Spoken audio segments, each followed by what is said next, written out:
जानामि धर्मं न च मे प्रवृत्तिर्जानाम्य धर्मं न च मे निवृत्तिः त्वया स्वामिनः हृदि स्थितेन यथा नियुक्तो अस्मि तथा करोमि। अंतराय तिमिरौघ शांतये श्रेष्ठ शक्ति करुणारुणाप्रभं संतनोतु मुनिवृंद सेवितं भावगम्यम अनिशम शिवम महा करुणापूरिचित्तां सच्चिद्रूपां परां दिव्यां ब्रह्म सहचरीं तुर्यां बगलां शक्तिं प्रणौमि सौभाग्यां यत्कारुण्यं वीक्ष भावभरितं सानन्दगीतं सतां तच्चिन्ता निपुणैः क्षुब्धमतयो ये साधकाः सज्जनाः तेषां लब्धकृपालवेन जननी बोधोदयो मे अभवत् तदवृत्तं विनिवेद्य साम्प्रतमहं तोषं परं प्राप्तवान्। समस्त सनातन धर्मावलंबियों को सादर नमस्कार है। वर्तमान समय में श्री रामचरितमानस जो कि गोस्वामी तुलसीदास जी की एक कृति है, उसकी एक चौपाई के ऊपर बहुत अधिक विवाद खड़ा हुआ है। वह चौपाई है ढोल गवार शूद्र पशु नारी सकल ताड़ना के अधिकारी। इसके संदर्भ में विभिन्न प्रकार की चर्चाएं हो रही हैं और इसका राजनैतिक दुरुपयोग बहुत अधिक किया जा रहा है। तो उस संदर्भ में आज अपने विचार प्रकट करने के लिए आपके सम्मुख में उपस्थित हूँ। सर्वप्रथम देखना होगा कि यह बोला किसने है। तो अगर आप देखेंगे तो सुंदर कांड के अंतर्गत यह चौपाई आती है जहाँ पर समुद्र बोलते हैं ढोल गवार सूत्र पशु नारी सकल ताड़ना के अधिकारी। और इससे पहले भी बहुत कुछ कहते हैं वो, और कहते हैं प्रभु आयसु जही कह जस आहाई सो तही भांति रहे सुखलाई प्रभु भलकीन मोहि सिख दीन्ही मर ज्यादा पुनि तुम्हारी कीन्ही। इस प्रकार की बातें वो करते हैं।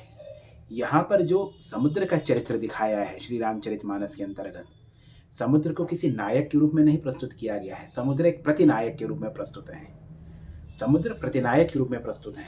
इसके पहले जो 57वां दोहा, 58वें दोहे के बाद ये चौपाई आती है। 57वें दोहे में गोस्वामी तुलसीदास समुद्र के लिए क्या कहते हैं, यह देखने वाली बात है।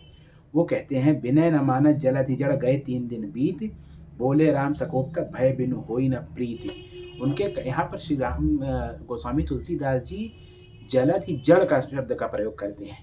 आपको बताना चाहेंगे कि रामानुज संप्रदाय में जहाँ पर श्री राम को परात्पर ब्रह्म माना गया है, उनकी शक्ति श्री मानी गई है और श्री के पिता जलधि यानी समुद्र हैं। तो अपनी इष्टाराध्या के पिता को वो जड़ कहते हैं। तो इससे यह स्पष्ट होता है कि कवि के मन में भाव क्या है। और जो चौपाई है, जो कहा जा रहा है, जिस वाक्य के ऊपर आक्षेप है, यह वाक्य नायक का या कवि का वाक्य नहीं है, कवि का उल्लेख नहीं है। यह जो उल्लेख है यह कहा जा रहा है समुद्र के द्वारा। और समुद्र जो इस प्रकार की बातें कर रहा है, उसके लिए भगवान श्री राम की क्या उक्ति है वह भी देखने लायक है। वह कहते हैं सठ सन विनय कुटिल सन प्रीति सहज कृपन सन सुंदर नीति ममता रत सन ज्ञान कहानी अति लोभी सन बिरति बखानी क्रोधी ही सम काम ही हरि कथा ऊसर बीज बय फल जथा अस कहीं रघुपति चाप चढ़ावा यह मत लक्ष्मण के मन भावा संधाने प्रभु बिसिख कराला उठी उदधि उर अंतर ज्वाला। तो इस प्रकार की बातें कहते हैं। तो वो कहते हैं कि ममता जो शठ हैं उनके साथ विनय नहीं, कुटिल के साथ प्रीति नहीं करनी चाहिए, कृपण के साथ सुंदर नीति नहीं चलनी चाहिए, ममता में जो रथ है उसके सामने ज्ञान की कहानी नहीं करनी चाहिए, लोभी के सामने विरक्ति की बात बेकार है, क्रोधी और कामी के सामने हरि कथा उसी प्रकार से है जैसे ऊसर में बीज बोना हो। तो इस प्रकार की बात प्रभु श्री राम करते हैं। और यहाँ जल को जलधि जड़ कहा गया है, जलधि को। तो पहले ही उनके चरित्र का जो क्योंकि शास्त्र का नियम यह है कि जिस पात्र को कवि प्रस्तुत करता है अपने काव्य शास्त्र में, तो पहले उसके चरित्र को उकेरता है, यह किस प्रकार का चरित्र है। तो उसका जब वो प्रसंग आने तो उसके चरित्र को, उसके आने से और उसके संवाद से पहले उसके जो चरित्र को बताते हैं। तो गोस्वामी जी कहते हैं विनय न मानत जलधि जड़ गए 3 दिन बीते। अब जो विवाद हो रहा है यह केवल राजनीति के लिए हो रहा है और काव्य शास्त्र के जो सिद्धांत हैं उनको किनारे रख करके हो रहा है। अच्छा, अब जो दूसरी बात कही जा रही, ठीक है इस चौपाई को हटा दें, तो क्या अन्य जगहों से भी हटाया जाएगा?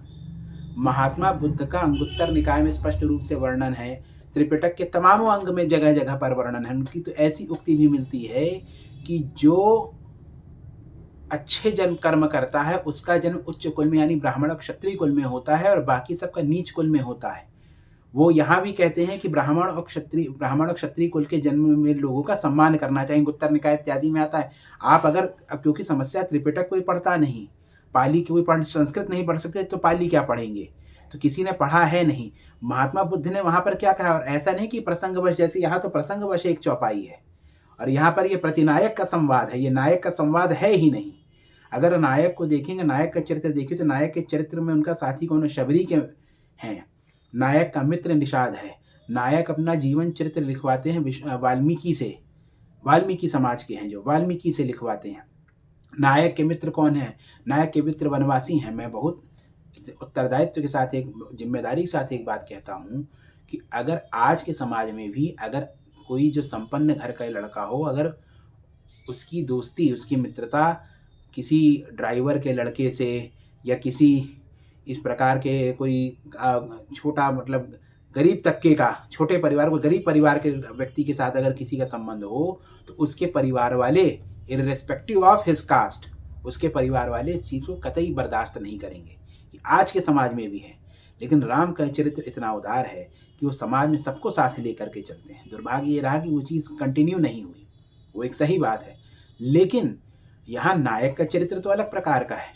तुलसीदास की इस रामायण में शंभू का प्रसंग नहीं मिलता, क्योंकि वो प्रक्षिप्त प्रसंग है। आप अगर संस्कृत वाल्मीकि रामायण पढ़ेंगे तो आपको स्पष्ट पता चलेगा कि दोनों ही प्रसंगों का जो व्याकरण, जो शैली है लिखने की, काव्य की, अब जो संस्कृत जाने समझे, काव्य की जो शैली, वो शैली में अंतर है, बहुत अंतर है वहाँ पर। तो वो उस प्रसंगों को नहीं उठाते, वो यहाँ पे दूसरे प्रकार के प्रसंगों, और ये प्रतिनायक के एक संवाद को, जो प्रतिनायक है उसके संवाद पर इतना विवाद कर रहे हैं। और अगर आपको हटाना ही है, चलिए अब बात करते हैं, तो समस्त शास्त्रों को उठाइए। जो हटाने की बात कर रहे हैं, जो कहते हैं कि वह बौद्ध हो गए हैं, तो महात्मा बुद्ध ने क्या कहा है उसके ऊपर भी तो चर्चा होनी चाहिए कि महात्मा बुद्ध ने क्या कहा है। महात्मा बुद्ध ने कहा है, कितनी बार कहा है कि, मतलब आप त्रिपिटक पढ़ेंगे तो एक बार नहीं, बार बार आया, यहाँ तो प्रसंगवश आया है, त्रिपिटक में तो बार बार ये बात आई है कि ब्राह्मण और क्षत्रिय कुल में जन्म लेने वाले उच्च कुलीन है। वो तो यहाँ तक कहते हैं कि अगर ब्राह्मण अपने से निम्न कुल में विवाह करता है तो उससे अच्छा तो कुत्ता है, इस प्रकार की बात वो करते हैं। वो कर्म के अनुसार जन्म की बात करते हैं कि जैसा कर्म होता है उस प्रकार के कुल में जन्म होता है। और तो और वैश्य समाज को भी अगर आप देखें त्रिपिटक में, तो वैश्य समाज को भी निम्न कुल माना है, लेकिन ब्राह्मण और क्षत्रिय कुल को उच्च कुल माना है। और यह तो काव्य श्री रामचरितमानस तो एक काव्य है, बाद का लिखा गया है। अब उस जमाने में क्या बोला गया वो तो वाल्मीकि रामायण ज़्यादा प्रामाणिक। त्रिपिटक का तो संकलन उन्हीं के जीवन काल में ही उनकी उक्तियों का संकलन होना प्रारंभ हो गया था, जिसको बाद में खंड खंड करके 3 पिटकों के अंदर, विनय पिटक इत्यादि जो 3 पिटक हैं उनमें उनको स्थापित किया गया, लेकिन संकलन उनके जीवन काल में हो गया था। तो अगर तुलनात्मक प्रामाणिकता की तुलना करें तो त्रिपिटक ज़्यादा प्रामाणिक है कि बुद्ध ने कहा होगा, वनस्पति कि समुद्र ने ये कहा होगा कि नहीं कहा होगा। हमारा जो आज का वामपंथी इतिहासकार है वो तो इन सब बातों को सत्य मानता ही नहीं। उनके हिसाब से तो समुद्र आकर के प्रकट हो ही नहीं सकते और वो आकर के कुछ कहे, तो ये संवाद तो कोरी कल्पना हो सकती है कि कहा गया कि नहीं कहा गया है, और वो भी प्रतिनायक के मुंह से बुलवा रहे हैं राम के सम्मुख। तो राम उसका उद्धार करते हैं, उसकी बुद्धि को शुद्ध करते हैं। उसकी बुद्धि जड़ है, तो जड़ बुद्धि में तो इसी प्रकार की बातें होंगी ना। जड़ बुद्धि में चेतन बातें, समरसता की बातें थोड़ी होंगी। समरसता की बातें तो राम के चेतन में है, जड़ बुद्धि में तो ऐसी ही बातें होंगी। तो जड़ बुद्धि बोली तो उद्देश्य, लक्षण और परीक्षण होता है। तो उद्देश्य है यहाँ समुद्र के चरित्र को उकेरना, फिर उसके लक्षण दिए गए, तो लक्षण में ये सब बातें हैं कि वो इस प्रकार की बातें करता है। फिर उसका परीक्षण है। यह काव्यशास्त्र लिखने के सिद्धांत होते हैं, जो इसका अध्ययन करेंगे तो पता चलेगा, पूर्वज अनुद्देश्य, अनुज उद्देश्य इत्यादि बातें। तो इस बात को तो उठाते हैं, लेकिन जहाँ त्रिपिटक में जो लिखा है उसको कहीं नहीं उठा रहे, क्योंकि राजनैतिक उद्देश्य दूसरा है। सनातन धर्म का विघटन करने का राजनीतिक उद्देश्य है, इसलिए इस प्रकार की बातें की जा रही हैं। और मैं यही कहूँगा कि अगर हटाना है, समस्त धर्मशास्त्रों से इस प्रकार की बातें हटाई जानी चाहिए और कालखंड से उठाना चाहिए। तो त्रिपिटक के अंतर्गत भी जो बातें गलत कही गई हैं, और अन्य धर्मों के ग्रंथों में, इस्लाम के धर्म ग्रंथों में, ईसाई धर्म के धर्म ग्रंथों में, जहाँ जहाँ भी इस प्रकार की बातें कही गई हैं, जहाँ पर इस प्रकार की बातें आई, सबका खंडन करना चाहिए और सबको निकालना चाहिए। इसी के साथ मैं अपनी वाणी को विराम देता हूँ। आप सबको जय माई महाराज की।